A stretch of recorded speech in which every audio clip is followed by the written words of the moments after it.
I'm Caroline Downey of National Review, and I just finished reading the most horrifying document I've ever read in my life. For the last few decades, the government system in Great Britain was hoping that you wouldn't find out that at least 250,000 young girls were raped, mostly by migrants from the Third World. Government institutions, from the police to schools to the medical system to politicians, covered up the heinous crimes. For years, the UK has been consumed by the lie of multiculturalism, the idea that all cultures are morally equal, and to preserve that farce and show the world that they are so tolerant of people from other places, they allowed their most vulnerable to be brutalized to an unfathomable extent. It's the Rape Gang Inquiry Report, released by Rupert Lowe. He's a member of parliament and a leader of right-wing political party Restore Britain. In this report are harrowing details of the sexual violence and exploitation that young girls in the UK endured at the hands of predominantly South Asian, Pakistani men, with smaller numbers from Somali, Iranian, Syrian, Turkish, Bangladeshi, and Iraqi men. Now, this has been an open secret in the country for decades, with documented police and official awareness dating back to the late 1980s and early 1990s, if not earlier. It's still going on right now. But this new report is revelatory and insane. Among some of the spine-chilling anecdotes in this paper, we know that a baby was abused and had cigarettes stubbed out on it while the mother was forced to watch. The baby was then killed. Girls were set on fire. Girls were tortured, some of them killed, some of it was live streamed. One girl was raped by a dog while men bet on whether it would vaginally or anally rape her. Girls were forced to have abortions with knitting needles. Glass bottles, keys, baseball bats, other objects were forced inside them, some of them shattered. Girls were gang raped by dozens of men at a time in party houses. Girls were whipped, hung upside down, suffocated, urinated on. Girls as young as 5 or 6 were tied up and abused. Girls were locked in dog cages. Girls were branded with an M for Muhammad. Girls were threatened with being killed and fed to pigs. Girls were mocked for wearing a crucifix during the rapes. Now, these were called grooming gangs because the perpetrators would befriend and prey upon vulnerable girls as young as 11 with gifts, drugs, taxi rides, food, alcohol. They would love bomb them and then bring them into their orbit. A lot of the girls were poor and fatherless, and they were in care homes. And then after the gangs had lured these girls in, they would subject them to rape, violence, blackmail, forced conversions, trafficking, and torture. Then they passed them around their networks and discarded them once they were no longer minors. This is atrocious abuse, obviously, but the real scandal is that every level of the British system tried to bury the story. From the report, police forces ignored repeated reports, criminalized victims instead of perpetrators, destroyed evidence, and allowed known rapists to walk free on bail. Social care services undermined protective parents, placed children in trafficking hubs inside children's homes, closed cases despite clear indicators of exploitation, and retaliated against whistleblowers. The NHS, that's the UK medical system that is nationalized, recorded genital injuries, multiple sexually transmitted infections in children as young as 13, pregnancies caused by rape, and suicide attempts, yet discharge victims back to their abusers without safeguarding referrals or trauma care. Schools observed older men collecting girls at the gates of the school, heard disclosures of rape on school premises, and responded by excluding victims rather than protecting them. Taxi licensing authorities renewed permits for drivers who formed the logistical backbone of the networks and collapsed in the face of organized protests when basic safety measures were proposed. So even the local officials that approved the taxi driver permits were in on this child sex trafficking ring. Normally it's the government agencies that would flag and escalate the very suspect activity that was happening left and right, but they didn't because a lot of them looked the other way or they were actively complicit. And the question is, why? What appears to be the answer, based on the wealth of evidence we have now, is that collectively, They did not want to face the music. They did not want to admit that multiculturalism, the liberal concept that all cultures are important and contribute and can coexist peacefully in a single society, was an outright wrong and even deadly experiment for the UK. They wanted to avoid accountability about their mass migration policies and the failure of these immigrants to assimilate. England is a relatively small country geographically, so the consequences of immigration are observed almost immediately, and it's been noticeable. Just visit London. In 2001, ethnic minorities totaled just 7.6% of the United Kingdom's population. 2 decades later, about 20% of England and Wales is non-white now. The ethnic constitution of the UK has changed dramatically, and some of those cultures that came into the UK did bring their practices with them. But the officials didn't want to call them out because then they would be accused of being racist or Islamophobic. We saw this with the British police's egregious treatment of Henry Novak, a white teenager who was stabbed and killed by an Indian Sikh man. Henry was bleeding out into the street, multiple stab wounds in his chest, and the cops gaslit him, said, "I don't think you're actually wounded, mate." They immediately believed the minority man's narrative that Henry was the one who had been racist against him. Why? Because they didn't want to be accused of being racist. They were more terrified of the bigot label than a rogue man slashing people with a huge blade willy-nilly. With the grooming gangs, if any of the officials in the UK system had actually delved into it, they'd see that the ethnic makeup of the abusers was South Asia and Pakistan, as well as a lot of Muslims. No one of authority in British society, even those who were paid taxpayer dollars to ensure child protection, wanted to investigate minority people because it would look bad.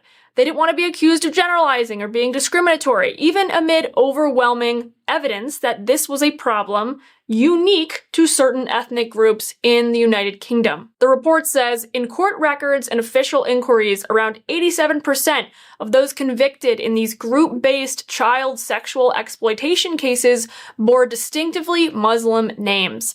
The vast majority of men involved in these gangs were not convicted. Dr. Taj Harji, an imam with the Oxford Islamic Congregation, believes the true proportion of gang members who are Muslims to be around 95%.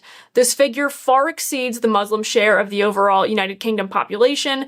The overwhelming majority of the rape gang networks consisted entirely of men from Muslim backgrounds, predominantly of Pakistani heritage, although smaller groups from Somali, Iranian, Syrian, Turkish, and other Muslim origins were also involved. Why did these men so brazenly do these barbaric things?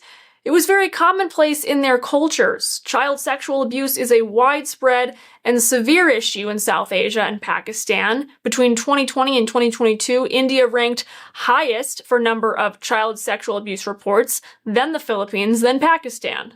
According to a 2019 index, the United Kingdom was the safest place to be a child then, while Pakistan was the least safe. In recent years, Pakistan has consistently been one of the top 5 non-EU nationalities for immigration to the UK. During peak migration years, such as 2023, approximately 55,000 Pakistani nationals immigrated to the UK. So what might happen when the United Kingdom receives a lot of arrivals from Pakistan? It's probably going to become more like Pakistan. From the rape report, perpetrators from Pakistani, Muslim, and other Muslim backgrounds operated under an honor and shame-based clan code that treated non-Muslim girls, especially white working-class girls, as property available for sexual use. This pattern was reinforced by 8 theological and legal aspects of Islam.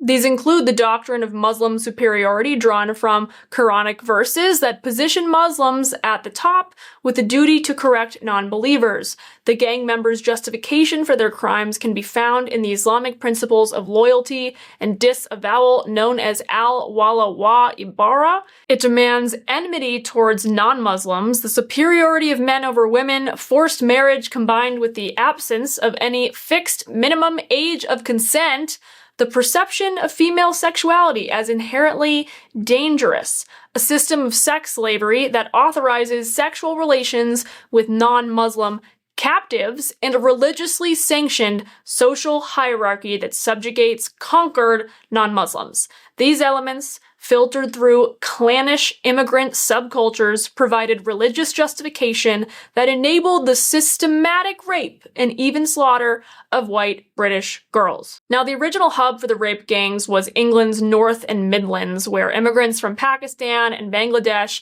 settled in the 1960s. The scandal was exposed first in Rotherham, a post-industrial city in Yorkshire, and local police were notified about systematic grooming and sex abuse by 2001 there. But the first convictions weren't handed down until 2010, when 5 Pakistani men were jailed for abusing girls as young as 12. And even as those first cases were being litigated, authorities were still actively trying to downplay the ethnic part. Last year, the UK put out a different report called the Casey Report, a national audit on group-based child sexual exploitation and abuse. And it said, flawed data is used repeatedly to dismiss claims about Asian grooming gangs as sensationalized, biased, or untrue. Asian in the England and Wales census encompasses Indian, Pakistani, Bangladeshi, Chinese, and any other Asian background. Previous government reviews, like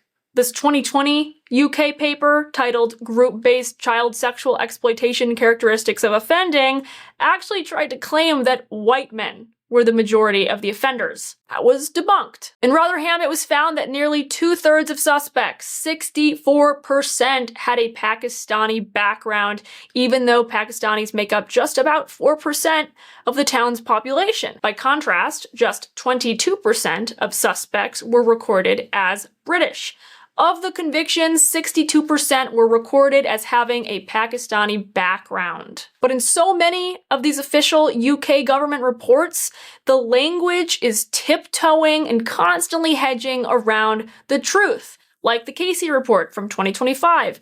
It says that examining the ethnicity issues, quote, plays into the hands of groups with divisive political agendas not to examine or deal with these issues conclusively. This does everyone a disservice, including Asian and Pakistani communities. I hate to say it, but this does remind me of the Norm Macdonald joke from a while back. Well, I can't say my friend's name, but he said his biggest fear is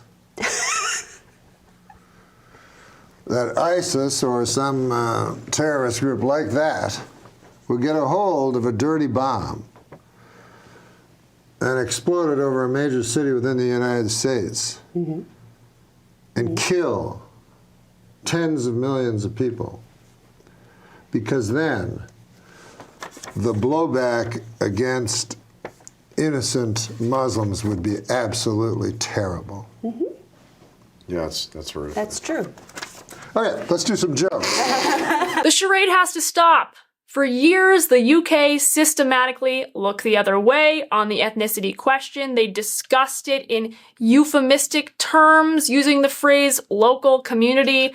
Local authorities avoided publicizing the race or ethnicity of perpetrators to prevent the accusation of racism. From the Casey report, it says, we heard from police forces that local authorities would discourage them from publicizing the successful conviction of perpetrators of group-based child sexual exploitation due to fears of raising tensions, instead of examining whether there is disproportionality in ethnicity or cultural factors at play in certain types of offending. We found many examples of organizations avoiding the topic altogether for fear of appearing racist, raising community tensions, or causing community cohesion problems. What the handling of these gangs demonstrated about the United Kingdom is an unbelievable cowardice and suicidal yearning to be viewed as tolerant of other cultures, even to the point of allowing the rape and murder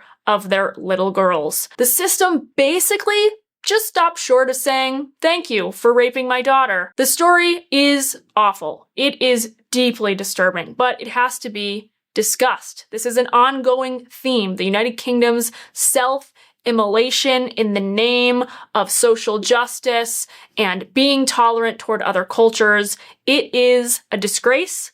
Thanks for watching. I'm Caroline Downey of National Review. Take care.